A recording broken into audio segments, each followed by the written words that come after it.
शुभ सकाळ मु साईसार कक्षाटी पंचम श्रेणी कव्यागर छात्र आज मु मां सरस्वती पूजा बसंत पंचमी उपलक्षे एक श्लोक उच्चारण करने को जाउछि। या कुंदेन्दु तुषार हार धवला या शुभ्र वस्त्रावृता या वीणा वरदंड मंडित करा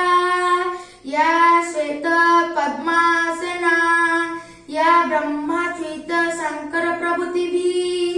देवै सदा वंदिता सामां पातु सरस्वती भगवती निशेष जड्यापहा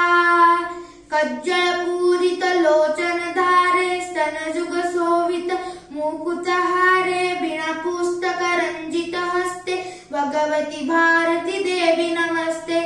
ऐले सरस्वती निर्मल वर्णे